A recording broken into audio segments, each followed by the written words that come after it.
जब आपको कहीं भय लगे, कहीं समस्या में फंसे होना, ये महापुरुषों से सुनी हुई बात करे। एक गरीब आदमी बेटी के ब्याह के लिए जमींदार, पहले जमींदार जन होते थे, तो उनके पास गए और कहा, मालिक हमारी बेटी का ब्याह है तो कुछ रुपए, तो उनका कुछ धरो, उसके बदले में रुपए देंगे, सोना चांदी कुछ है। उन्होंने कहा, मालिक हमारा घर है, मेहनत करके कमाते हैं, बस उतना ही है, अब सोना चांदी होता तो हम आपके पास क्यों आते, तो घर की लिखा पढ़ी करवा ली। जो भी अर्थ बारात की सेवा भोजन के लिए, ब्याह हो गया, मेहनत करके वो पैसा वापस करने, ये मालिक पैसा, तो पैसा भी वापस कर लिया और कहा ठीक है कागज दे दे। अभी महीना 15 दिन बाद फिर सेवक से बुलवाया, उसे कहा पैसा वापस किया नहीं?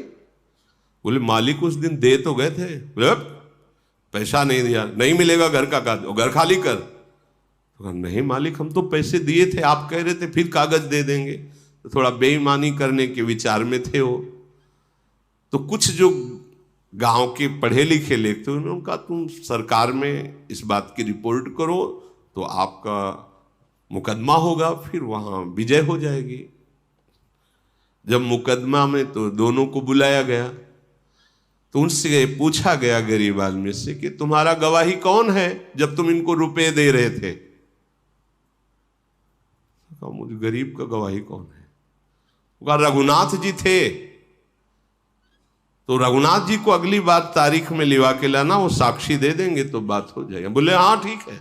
उसको विश्वास था कि कौन सी ऐसी बात है जो भगवान सुन नहीं रहे, कौन सी ऐसी बात है जो भगवान जानते नहीं है, कौन सी ऐसी जगह जहां भगवान है नहीं। तो जब कोई नहीं था भगवान तो थे ही ना, तो इसलिए कह दिया रघुनाथ थे। तो बोले अगली तारीख को रघुनाथ को हाजिर करना और वो गवाही दे देंगे। तो जमींदार खुश हो गया कि कोई तो था नहीं, हम थे, ये थे।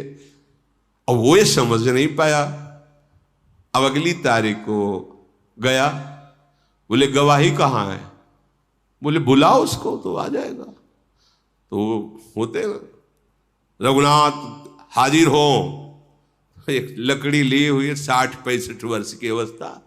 हाँ मालिक। बोले खड़े हो इसमें, तुम देखा था जब रुपए दे रहे? मैं वहीं था मालिक, मैं वहीं था जब 1 रुपया दे रहे थे, हम वहीं थे। जमींदार ने कहा तुम कब थे? बोले वो लाल वाली डायरी रखी ना, उसके 22वें पेज में जो तुमने लिख के रखा है उतने ही पैसे उसी समय वहां रखे। तो वो पैसे, क्योंकि पहले बैंक वाला काम नहीं था, वो अपने घरों में ही दीवालों में ऐसे छुपा, इतने नोट 100 की संख्या के इतने वो भगवान ही है। अभी भेजा जाए, भेजे गए वो डायरी, वो रुपया। जमींदार मुंह बगाड़ के रह गया। और वो जो गरीब आदमी था बार बार बूढ़े को देख रहा है कि मैंने कभी तो देखा नहीं।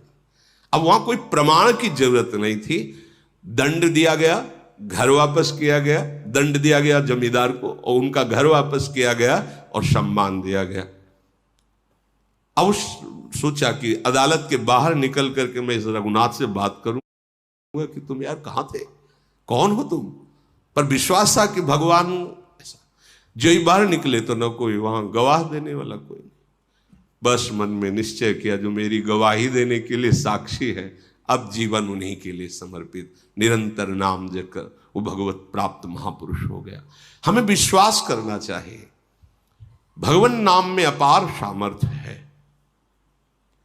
यदि आपके पास नाम है तो आप सर्व समर्थ हैं। बस ध्यान रखना, डरना मत, कहीं मत डरना, अधर्म मत करना और नाम जप करना। जहां से तुम्हें डर लगे वहीं तुम खड़े होकर के आराम से बैठ करके, लेट करके चैन से देखो कौन सा डर तुम्हें छू रहा है।